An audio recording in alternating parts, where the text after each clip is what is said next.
দেখেছি যে এই গানটা করার কারণে এ ভোটের পরে বাড়ি থাকতে পারবে না, এর ঘর বাড়ি ভাঙচুর করা হবে, একে অ্যারেস্ট করিয়ে দেওয়া হবে, বিভিন্ন রকম ভাবে সোশ্যাল মিডিয়ায় কমেন্ট করছে এবং শাসক দলের পক্ষ থেকে তাকে ভয় দেখানো হচ্ছে। আমি সেই সকল বন্ধুদেরকে বলবো, ভাই যদি আপনাদের সৎসাহস থাকে আপনারা বিরোধী দলের পক্ষে, আমরা যে আইএসএফ করি আমাদের পক্ষে এরকম একটা গান, আমাদের এই ভুলগুলো তুলে এরকম একটা গান লিখে দেখান। এই ভাইটা যে গানটা লিখেছে, যে গানটা গেয়েছে, প্রত্যেকটা গান প্রত্যেকটা কলির সঙ্গে প্রত্যেকটা কথার সঙ্গে কিন্তু মিল আছে, বাস্তবের মিল আছে। যাই হোক, একটু পরেই আজান হবে, আজানের পরেই আপনার সামনে সেও আসবে।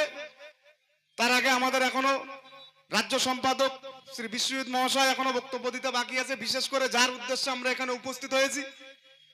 আমাদের সকলের আশা ভরসা আমাদের প্রার্থী আক্তার রহমান বিশ্বাস ভাই, তাকেও এখনো বরণ করা হয়নি। যেহেতু ছোট ভাইজান ঢুকবে, ছোট ভাইজান ঢুকলে, ছোট ভাইজান আসলে আমরা ছোট ভাইজান এবং প্রার্থীকে একসঙ্গেই বরণ করে নেব এবং আক্তার ভাইও আপনাদের সামনে তার মূল্যবান বক্তব্য রাখবেন। সাথে সাথে বর্তমান বাংলার জমিনে শাসক দলের বিরুদ্ধে একমাত্র মেরুদণ্ড সোজা করে যে নেতা একমাত্র পশ্চিম বাংলায় দাঁড়িয়ে আছে কোন রকম সেটিং ছাড়া, তার নাম নওশাদ সিদ্দিকী, সেও আপনাদের সামনে আসবে।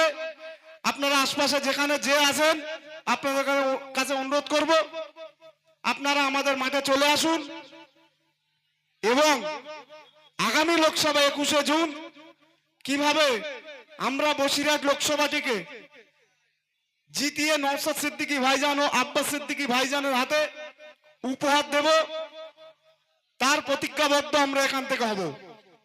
আমরা গত পরশুদিন হাড়োয়া বিধানসভায় একটা প্রোগ্রাম করেছিলাম।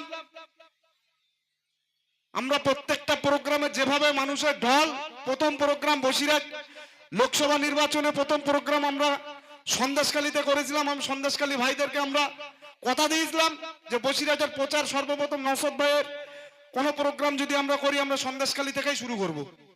সেই মতো আমরা সন্দেশখালী প্রথম প্রোগ্রাম করেছিলাম। যে মাঠে আমরা জনসমাবেশটা করেছিলাম সেই মাঠে শাসক দলের মুখ্যমন্ত্রী হেলিকপ্টার নিয়ে আসেও মাঠ ভরাতে পারে না। আমরা ইন্ডিয়ান সেকুলার ফ্রন্টের পক্ষ থেকে মাত্র 1.5 মাসের দল, মানে ওই সন্দেশখালীতে আমরা 1.5 মাস ঢুকেছি রাজনৈতিকভাবে।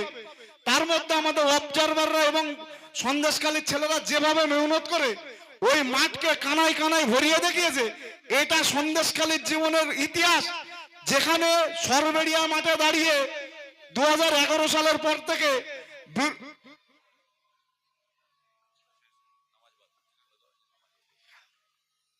আজান বাদী আমাদের প্রোগ্রাম আবার শুরু হবে। হ্যাঁ, নামাজ বাদী।